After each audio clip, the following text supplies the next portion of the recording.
May is Mental Health Awareness Month, and Talkspace, the leading virtual therapy provider, celebrates every effort you make to improve how you feel and how you live.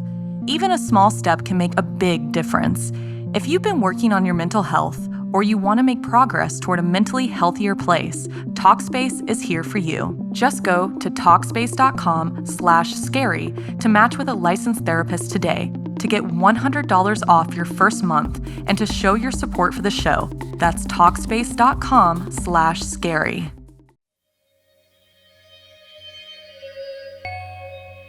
Hello, I'm Blair Bathory, and this is the Something Scary podcast. Thank you so much for being here, whether this is your first time or you're one of the brave souls who join us every week. Summertime is finally here. For many of us, school is out, and we can indulge in summer barbecues, outdoor games, beaches, and pools. But we're not the only ones outside enjoying the warm summer air. The season also calls forth all the creepy, crawly bugs and beasts who have been in hibernation. And not the cute, furry ones, but the ones who need to feed. So beware this summer of creatures, big, small, and supernatural, who are out for your blood. First, it's watching you, followed by cleaning tips. Then, love worth dying for. Finally, in our featured story, Karma Kills. We are so grateful for each of you that join us every week. We love hearing from you, so don't forget to rate or leave us a review after you've finished listening. And have you visited somethingscary.com? As soon as this episode is over, go to somethingscary.com and treat yourself to a hat or notebook from the Something Scary shop. When you visit somethingscary.com and buy some merch, you are helping support all the work that we do. So, wanna hear something scary? The bugs and beasts of summer. Sometimes all it takes is a split second of fear to drive you completely off the rails. And the decision you make in that moment might cost you your life. Like in this story written by one of our favorite guest writers, L. Marie Wood.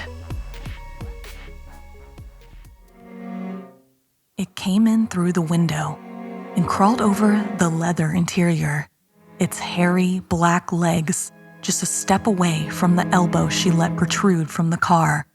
She didn't see it at first as it made its way into the car. It was a nice sunny day, the first one after almost a week of rain. The radio was on. The woman was done with work for the day, and she was in a good mood. She was thinking of stopping at the mall when she saw it, trying to decide which store she should go to first. Sundresses, she thought. Can't ever have too many of those. She was making a left into the parking lot of the mall when the sunlight caught its iridescent eyes, reflecting brilliant magenta and cobalt atop beady blackness. It was looking back at her, both of them temporarily paralyzed by the other's presence. She almost lost control of the car as she stared at it. Her hands were suddenly clammy and a light film of sweat coated her brow. Her breathing grew more rapid and her mouth hung open in frozen terror. She was terrified, and so was the spider. It vibrated in its fear, seeming to quiver in one direction, then the other. This frightened the woman so much that she gasped, and it sounded to the spider like a great giant sucked up all of the air in the world. The woman hissed out air through her teeth, and when she did, the spider's body bristled. It recoiled, bracing its back legs to stand and fight if it had to. The woman pulled the car into the first spot she could find, using only the side of the steering wheel that was furthest away from where the spider stood. She thought she might hyperventilate as she first braked sharply, then cut the wheel and accelerated without clearing her side. She pressed herself further into her seat, trying to create as much distance as she could between herself and the spider, knowing that if it moved toward her, she would pass out and have an accident that could possibly kill her and anyone she might hit. The car moved in such a herky-jerky fashion that anyone watching from the outside would have thought she was drunk.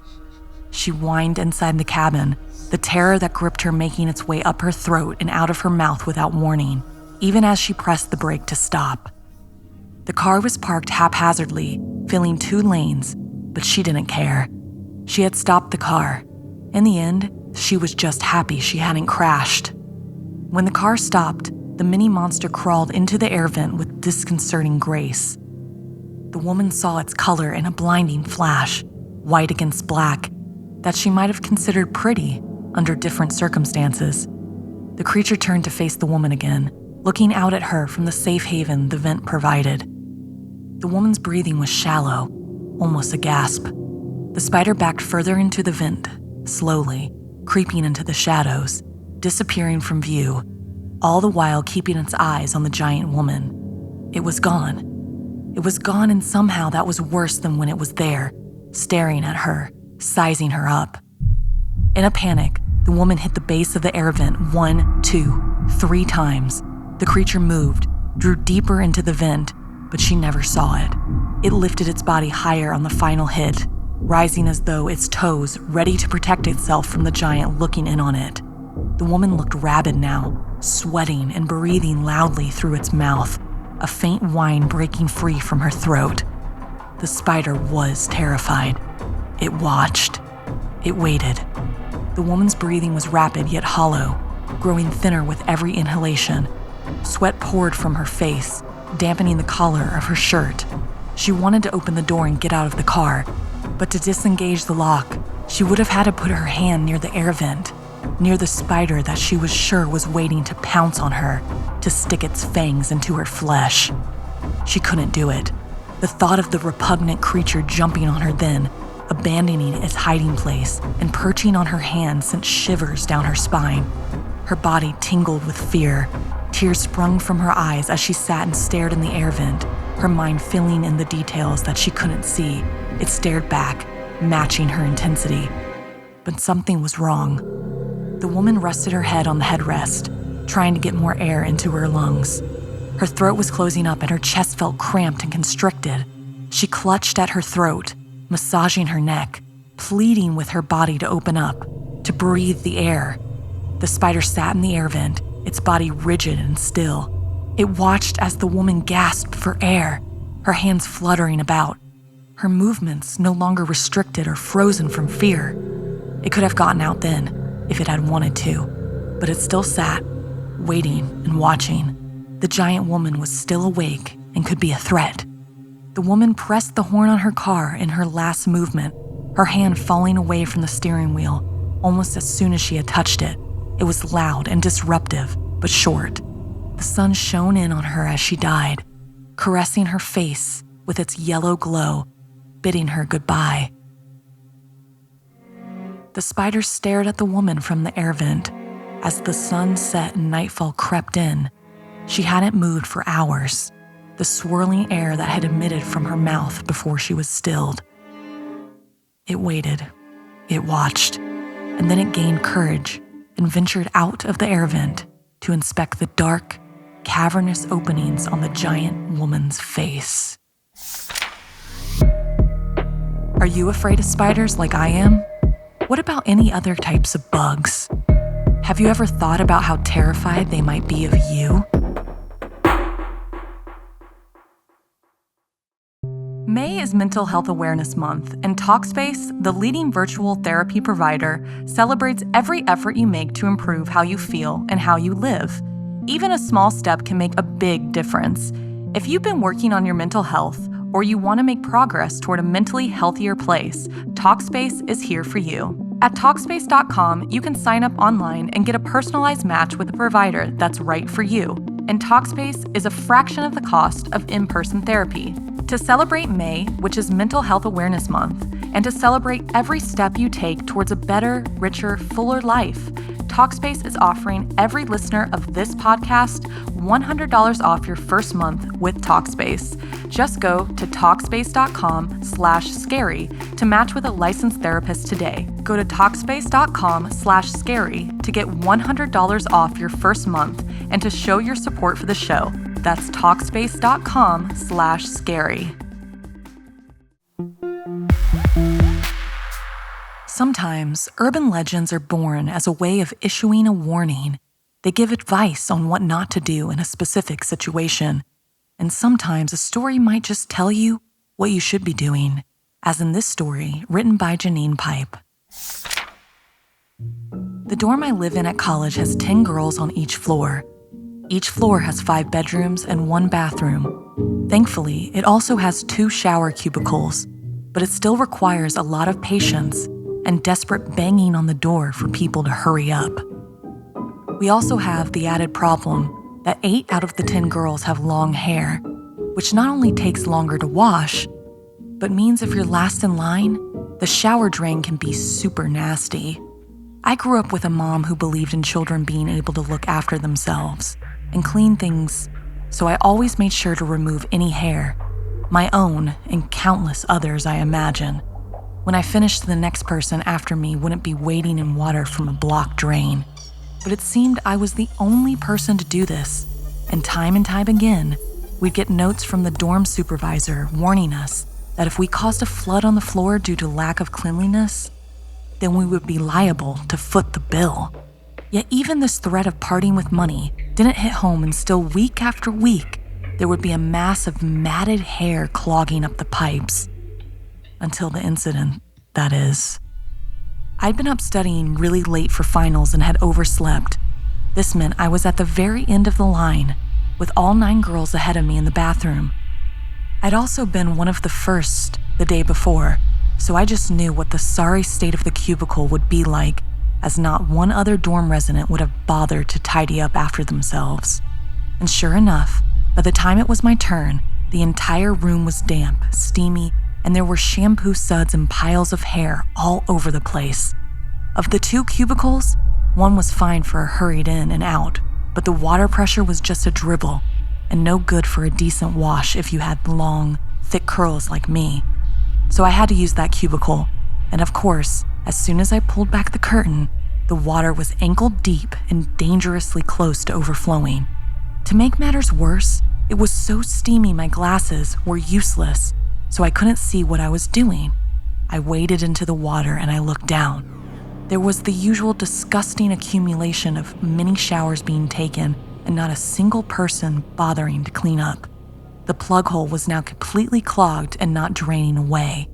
I had no choice but to remove the buildup of hair, or I would flood the bathroom as soon as I turned on the water. I was furious, but it had to be done. I reached down to the shower tray, barely able to see the plug through all the soap suds, and I felt for the hair. Once I'd gotten hold of it, I began pulling. Usually this only took a few seconds, and then I'd have a handful of what looked like a drowned rat, which I would quickly toss into the john and flush away. But this time, it was far more stubborn. I managed to pull out some, but it was still blocked. I pulled again, and this time the soapy water started to drip away slowly, so at least I could see what I was dealing with, albeit still blurry without my glasses. There was a huge brown mass, and I gritted my teeth in disgust as I gave it another tug when the mass popped out of the plug with such velocity, I slipped on the soapy shower tray and fell on my butt, still clutching enough wet, matted hair to make a full-size wig. And then it started moving. Yes, the hair started moving. The drain started moving, and suddenly, the suds were no longer off-white.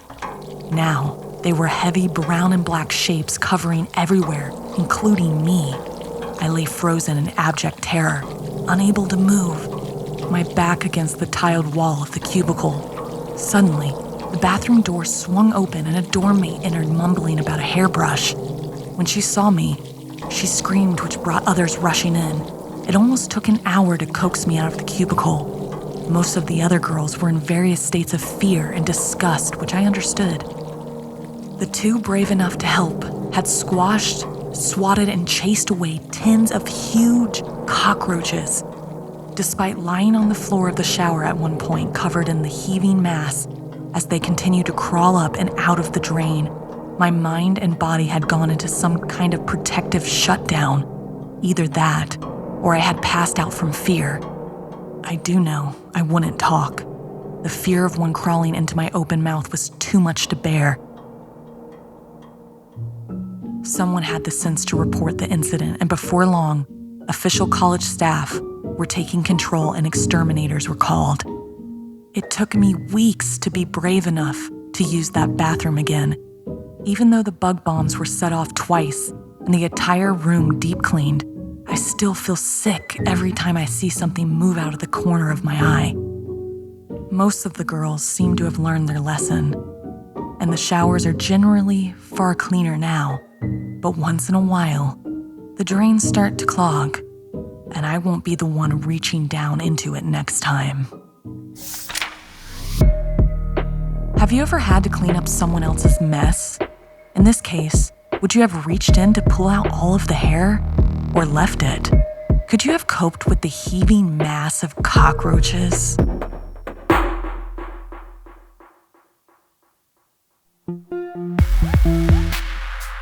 Often, when you are repelled by something, it's your body's way of trying to protect you. And if that protection doesn't work, it might just end up killing you. Like in this story, inspired by Ashely. Jade hadn't wanted to go camping in the first place. The idea of spending a weekend in the woods with bugs and no running water didn't appeal to her at all. But when Lewis, the guy she had been crushing on for 3 years of college, suggested tagging along on a friend's trip, she couldn't resist. They packed up the car with camping gear, food, and insect repellent and set off early on their adventure. Lewis was driving, Mel sat in the front, and Mark and Jade were in the back. The drive was long and bumpy, and Jade felt sick from the motion. She tried to distract herself by chatting with Mark, but her mind kept wandering to Lewis. She really liked him, and she couldn't believe she was finally getting to spend time with him. When they arrived at the campsite, though, Jade's mood began to sour. There were mosquitoes everywhere, and they seemed to be especially drawn to her. No matter how much insect repellent she applied, they still found a way to bite her. She spent most of the day scratching at the itchy red bumps on her arms and legs. On the first night, they sat around the campfire and roasted marshmallows. Jade tried to enjoy herself, but she was too distracted by the bugs. She kept swatting them away and wished she could go home. Lewis noticed that Jade was quiet and asked if she was okay. She put on a brave face and said she was fine, but he could tell something was wrong. He suggested they go for a walk in the woods to get away from the bugs. Jade agreed as she wanted to spend time with him, and they set off into the trees. It was dark, and the only light came from the stars above. They walked in silence, listening to the sounds of the forest. Suddenly, Jade felt something bite her ankle. She let out a yelp and stumbled. Lewis caught her and shone his flashlight on her leg.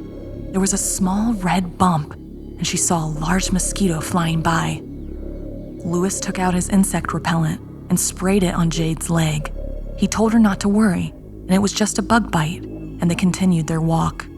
When they returned to the campsite, Mel and Mark were missing. They found a note saying they had gone to the lake to swim.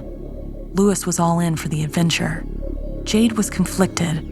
As much as she wanted to swim with her friends, and specifically Lewis, her skin crawled at the idea of wading into the filthy lake. She couldn't even imagine what other little gnats and bugs would bite her. Lewis left her and she crawled into her sleeping bag to try and get some rest. But the mosquitoes were buzzing in her ears, and she couldn't stop scratching at her bites. She knew it was going to be a long night. On the second day, Jade had had enough. She was ready to pack up and leave, but Lewis begged her to stay another night, and she couldn't refuse him. She didn't want to seem like a party pooper, despite how miserable she felt. Mel and Mark were having a great time, but she didn't want to ruin it for them either. But that night, the mosquitoes went after her in droves. Jade's bites had grown into painful welts. She was feeling sick. She wanted to go home, but everyone was fast asleep. She tried to tough it out and fight through the pain and tears, but by morning, she was barely conscious. Lewis popped his head into Jade's tent in the morning and gasped when he saw her. She was covered in gnarly bites, swollen and barely able to move. It was obvious she was in serious trouble. They knew they had to get her medical attention, and fast. They packed up the campsite and as quickly as they could, carried Jade through the woods to the car. The mosquitoes were relentless, sucking at their exposed skin as they carried Jade to safety. Mel noticed that Jade's bites were oozing with pus, and she knew it was serious. They drove to the hospital as fast as they could, but it was too late. Jade died in the emergency room, surrounded by her friends. Louis, Mel, and Mark were devastated by Jade's sudden death. They couldn't believe that something as simple as a camping trip could end so tragically. They were haunted by the memory of the mosquitoes swarming around them in the woods, and they couldn't shake the feeling that they had been targeted by the insects. Over the next few days, as they mourned Jade's death, they all began to experience strange developments. Fevers, chills, and body aches, along with itchy bumps that covered their skin. They went to the hospital and were diagnosed with the same disease that had killed Jade. The doctors were baffled by the sudden outbreak of this rare disease and launched an investigation into the cause. They discovered that the mosquitoes in the woods had been infected with a deadly virus, and it had spread to the group of friends when the insects had fed on them. The 3 surviving friends were given treatment and eventually recovered, but they were forever changed by their experience. They split ways after that. They couldn't stand to see each other, forever trying to shake that guilty feeling for convincing Jade to stay, and knowing that it had cost her life. Do you like the outdoors and camping? Do bugs scare you? How do you handle your fears? How do you handle the physical pain of bug bites?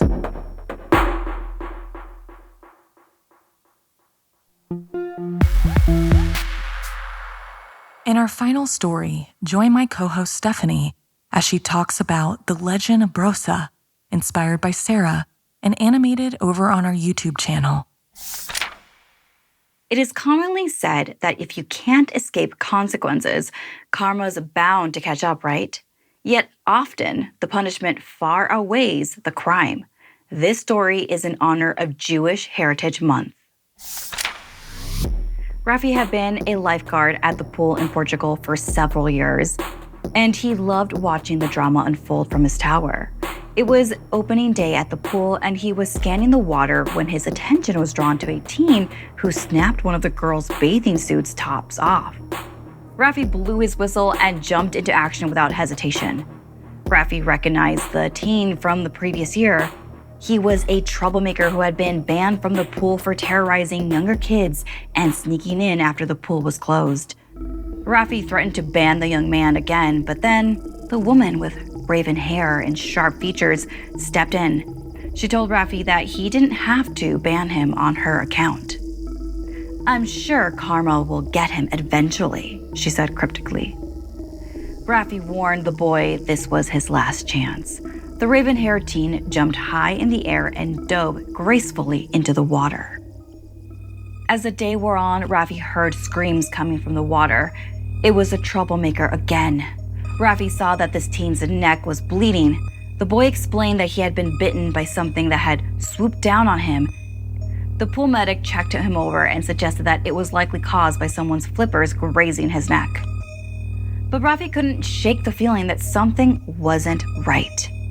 The young woman was still there, watching from afar, smirking.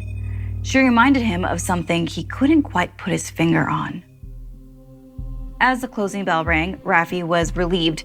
He went through his checklist, making sure the place was empty before locking up. But as he turned around, he came face to face with the young woman. Rafi was taken back by her sudden appearance. He thought he cleared the place. Did she sneak back in? As she leaned uncomfortably close to him, he told her the pool was closed. He turned to let her out, but when he looked back, she had vanished. Then it hit him. His grandmother used to tell him stories about the Brusha, a witch-like creature from Jewish folklore that could shapeshift into a bat and prey on humans by biting them on the neck. He hurried home. The next morning, Rafi returned to the pool to find that the locked-up gate was open. and there was a backpack on the ground. He stormed in expecting the troublemaker had broken in again, but as he got closer to the pool, all he could see was red water. His heart sank as he saw the lifeless body of the boy floating in the pool. Rafi was in shock. He began to wonder if his grandmother's stories about the Bruja might have been true. The incident shook Rafi to his core. The pool was closed for investigation, and all he could think about was the young woman with the raven hair.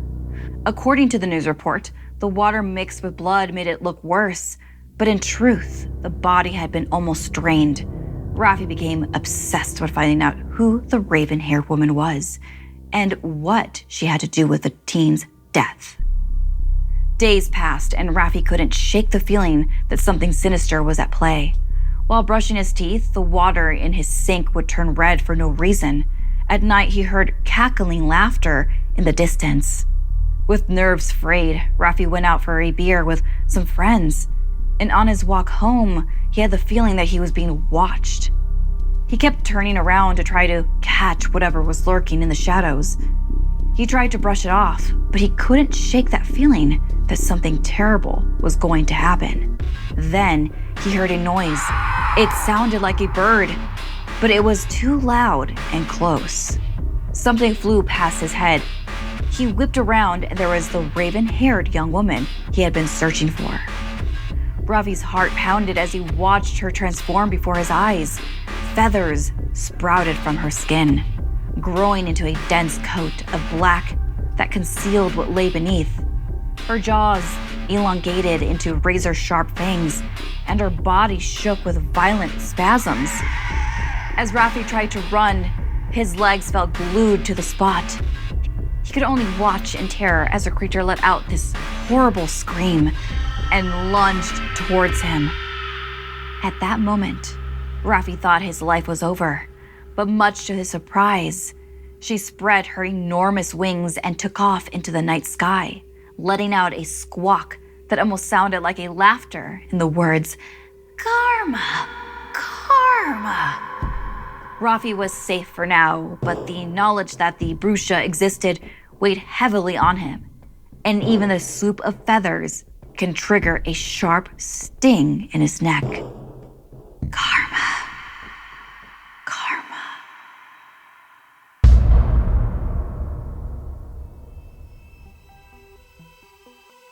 This week's podcast stories were edited by Sara Lukasiewicz, Janine Pipe, and Stephanie Strange. Narration by Blair Bathory and Stephanie Strange. Audio edited and mixed by Fitz Harris. Additional audio editing by Calvin Linderman. Art and graphics by Irma Richardson. Produced by Anna Villalavos. Executive produced by Gail Gilman. Music by Sapphire Sindalo and Calvin Linderman.